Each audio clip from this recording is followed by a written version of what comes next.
So here's what we've got 15 minutes left, and I think we have to turn the room back over because then it's going to be a larger report out from the sessions. For the people who didn't just talk, right? Because everybody's been part of this conversation.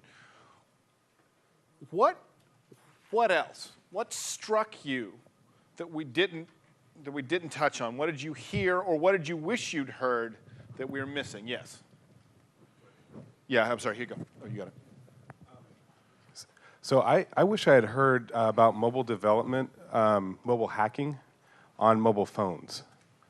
An environment maybe provided by the operators, as part of it, to actually create. But did you say that and I missed it? We knocked that off our list because we didn't think it was interesting enough. Oh, really? No, I think it's the most interesting for hacking in Africa, at least, because that's the platform, and we're already seeing people write books on it in other parts of the world. So there's no way that you can't code on it too. Great. Okay. What else? Yes, sir. In the back.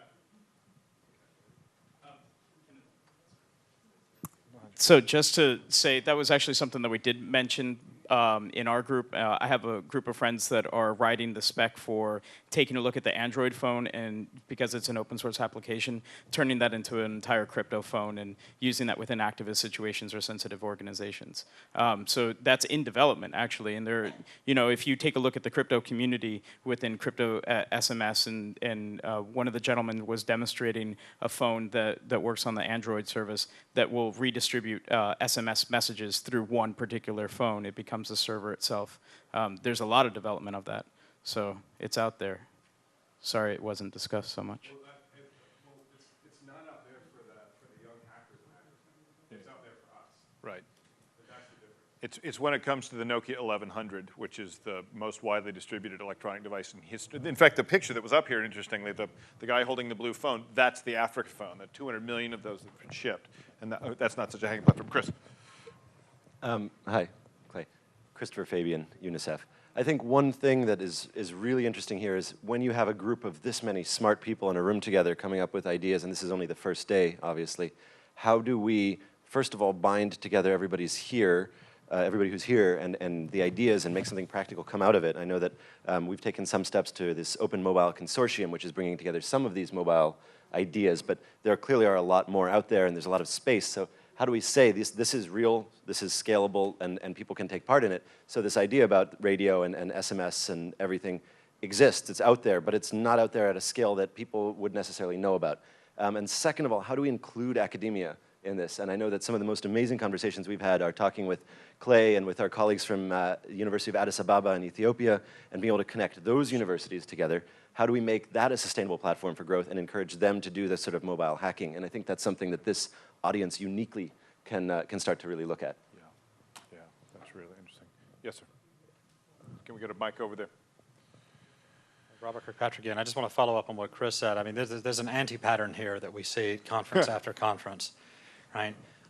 We're all doing at least one day job, sometimes three. We're here because from our various walks of life, we have, call it expertise, that is valuable in a particular sector, and yet that makes us very, very busy when we're doing our regular work. But we come together and we brainstorm and we come up with these interesting ideas for partnerships, for mashups, and for projects, and then we get sucked back into the vortex and we go back to what we were doing before.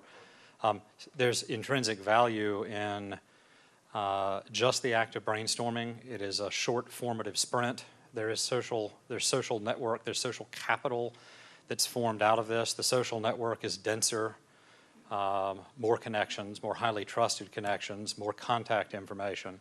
But at the same time, what I'd love to see is a future where conferencing involves resources to sponsor pilots and a culture that is simultaneously one of let's brainstorm, and we're meeting next year and we're going to hold people accountable because we're assigning action items and we're taking names, and these different partnerships are going to go out and pilot 7 of the ideas we came up with, and we want to see what happened a year from now. There's one over there as well. I think Erica wants to reply to that. Yeah, first of all, yes.